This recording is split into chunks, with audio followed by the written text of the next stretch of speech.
Welcome to the 33rd week of this year's In Times Like These recap. Now, let's get into this. Starting with Wanda Mitchell, who pretends to be shocked when her husband Udell informs her that Owen Grant will be the prosecutor on their daughter Yvette's case. As soon as Udell tells Wanda that he warned her against the friendship to begin with, she goes on to ask Udell if he's blaming her for Owen prosecuting their daughter. Udell assures Wanda that he's not blaming her for anything, but honestly worries that Owen might go after Yvette hard, since Owen figured out that Yvette lied. Once Wanda is able to calm down, she has a feeling that there's a possibility Owen might go easy on her. As soon as Udell asks Wanda how she's so sure, she flashes back to Owen trying to assure her. Wanda goes on to tell her husband how she just has a feeling, reminding Udell that she and Owen wouldn't have been close if she and Udell didn't have their issues earlier on in the year. Udell fears that Owen might have felt taken advantage of, worrying that Yvette might suffer because of that.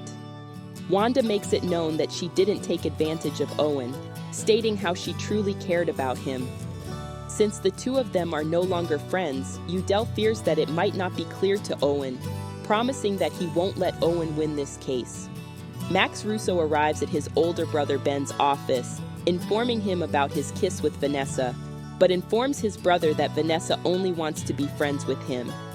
Ben suggests that he have a serious conversation with Vanessa about how they truly feel about one another.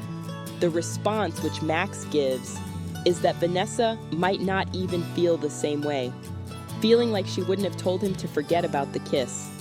He goes on to tell Ben that he shouldn't be giving relationship advice. Immediately, Max realizes how hurtful his words were, apologizing to his older brother. Ben admits that his own love life is a mess, but encourages Max not to lose his chance at happiness. Zeke Franklin is caught watching X-rated videos by his older sister Quinlan, certain that her younger brother has an addiction. He goes on to question if she'll run and tell Nichelle. Quinlan reminds Zeke that she never told Nichelle about his problem, but Zeke only gets annoyed that she keeps calling it a problem, asking Quinlan to focus on her own relationship. The response Quinlan gives is that she's tired of Zeke denying that it is a problem, asking Zeke if he wants to end up like her with her issue with Ben, or be a lonely man like his father.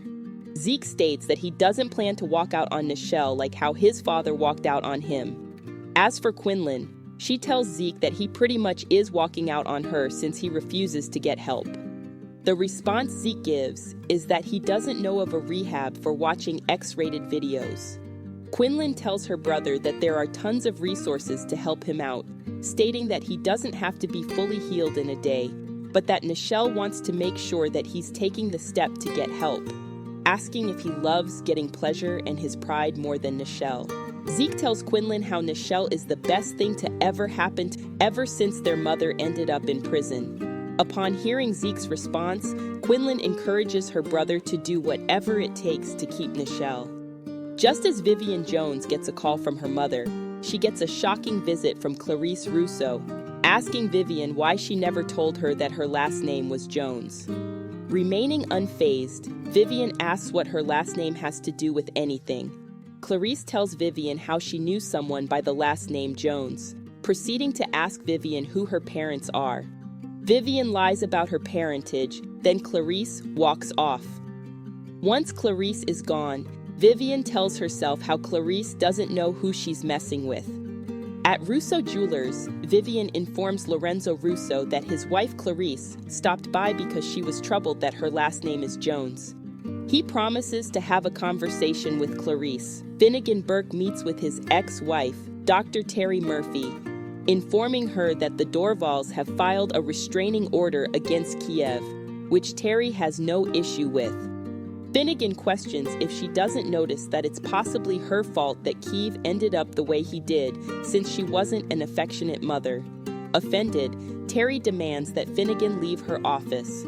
While Kiev is in his room, he writes on the incel form how upset he is that Vanessa has filed a restraining order against him, threatening to harm Max. Alan Russo visits his mother Harley Drake's hotel room at Theodosius Palace. She asks her son if he's willing to stay with Terry after Terry kicked Kiev out. Alan tells his mother that he stands by Terry's decision, feeling like if Finnegan wasn't too busy with Heidi and Harley and actually was a good husband, then he would have realized that he had a psychopath for a son. This response angers Harley, questioning if that's his way of blaming her for Kiev's antics, reminding him that Alan is her responsibility, not Kiev. Harley points out that if Alan wasn't sleeping with Terry, then Terry could have noticed something was wrong with Kiev as well. Pacho Torres approaches Quinlan Franklin, asking if she's ready to share her side of the story regarding her affair with Gianni. Since she signed the contract, she tells Pacho that she'll have no choice but to be ready. Heidi Russo meets with her son Ben in his office, asking him if he'll be watching Quinlan's news segment. Ben claims that he won't. Then Heidi promises to be someone Ben can find comfort in no matter what the outcome of Quinlan's confession will be. Once she leaves, Ben decides to watch the news program as Quinlan begins to speak about her affair with Gianni. Quinlan goes on to explain that her affair with Gianni is her biggest shame, but fears that it might have cost her true love. Ending the program, Quinlan points out that she never realized what true love was until she got with Ben, hoping that he could overlook her past and spend the rest of her life with the greatest man she has ever known. Ben arrives at Quinlan's apartment, informing her that he watched her news segment, explaining that he felt that she was genuine when she told the entire world how much she loved him. Quinlan bears her heart and soul to Ben, explaining that she thought she lost everything when he found out about Gianni, explaining that she felt she lost a part of her, and expresses how much she fears losing him again. Ben kisses Quinlan, apologizing for shaming her for actions that no longer matter in the present, wanting to work things out. Quinlan proceeds to kiss Ben, then the two sleep together. When Isabel Torres asks Isidore Russo why he's at Theodosius Palace, Isidore explains that he stopped by to apologize for his mother's actions. Isabel tells Isidore that she tries not to let Clarice get to her when she always thinks of what she robbed them both of. Isidore states that he admits he would have loved to have known their child, but reminds her that they still have children of their own. Despite that, Isabel still hasn't gotten over the fact that she could have had one more child to love on just to keep her ex-husband Devante happy, but will have to live with that decision for as long as she lives. Isidore feels like he bears responsibility, too. Isabel reminds Isidore that terminating her pregnancy was her choice alone, but Isidore states how he wishes he wouldn't have let Isabel go so easily. Isidore feels like if he was only honest with his feelings, then they would have gotten the chance to know their child. Isabel tells Isidore that there's no reason to think about making different choices or what could have been, but to accept the fact that their child will never have a place in their beloved families. At the Russo estate, Lorenzo tells Clarice that he knows she confronted Vivian at her apartment, wondering why she kept that to herself. He goes on to ask his wife what connection she felt Vivian had with Shirley Jones. The answer which Clarice gives is that she's unsure, since they haven't seen Shirley since she abruptly left all of those years ago. She goes on to state that Vivian shares no relation, asking Lorenzo to drop it. Lorenzo doesn't want to drop it, stating that Jones is a common name, asking Clarice for the truth. When she asks Lorenzo what truth he's looking for, he questions if there's something about Shirley that she wants to speak with him about. Since they haven't seen or heard from Shirley in years, Clarice decides that they should drop it. Once Lorenzo walks off, Clarice leaves a message for Benedict, asking him to look into Vivian Jones's background. When Pacho arrives at Vivian's apartment, she informs her lover that Clarice is getting suspicious and confronted her. Once Pacho questions if she feels like Clarice bought the story she made up, Vivian states how unsure she is, then states how she told Lorenzo. Upon hearing this, Pacho wonders if that was a good idea. Vivian felt like that was the best option, feeling that once Lorenzo speaks with Clarice, then they'll both be less suspicious of her. As for Pacho, he wonders if mentioning the confrontation to Lorenzo would only make him more suspicious. since Clarice has no proof that she's Lorenzo's daughter, then she won't risk telling him of her suspicions after she hid her from the Russos for her entire life. Regardless, Pacho worries that Clarice might still have her eye on her. Even if that's the case, Vivian feels like she might have Clarice exactly where she wants her if Lorenzo is upset by her present actions. While at Theodosius Palace, Finnegan makes another request for his lover Harley Drake to move in with him. She responds by stating that it's not the best time to move in with Finnegan since she's going to be defending Kiev in court.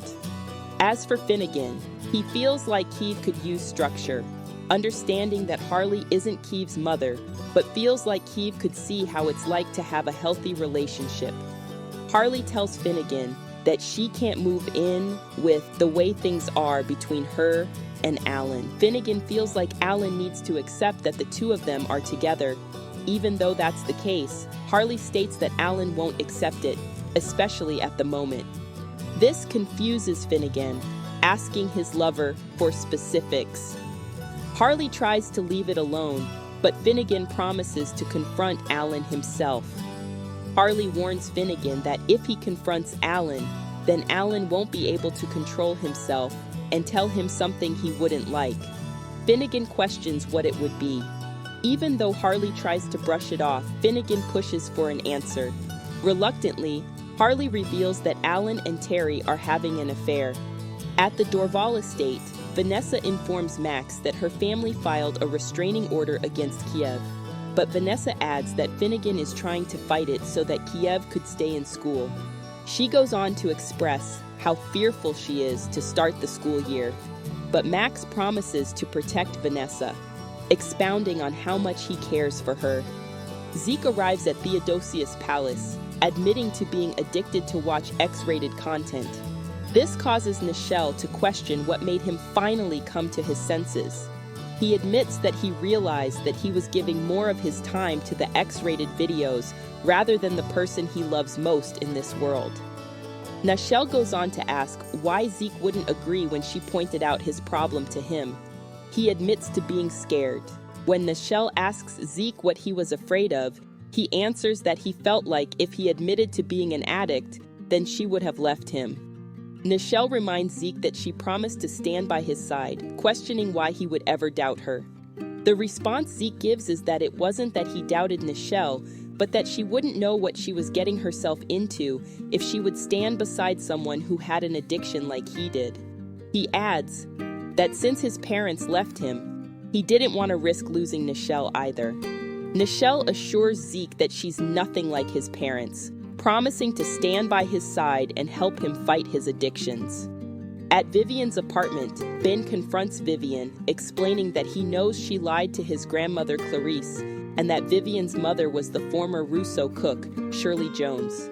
Knowing that she can't deny it, Vivian confesses. When Ben questions why she lied, Vivian reveals to Ben that her mother Shirley slept with Ben's grandfather Lorenzo. Ben is in disbelief, but Vivian goes on to inform him that Clarice exiled Vivian's mother out of Valley Park after discovering that Lorenzo got Shirley pregnant. Can't get enough of the crazy world of In Times Like These? Then, treat yourself to a binge watch of In Times Like These. Don't forget to like, comment, share, and subscribe. You're not ready for what's to come, but tune in anyway.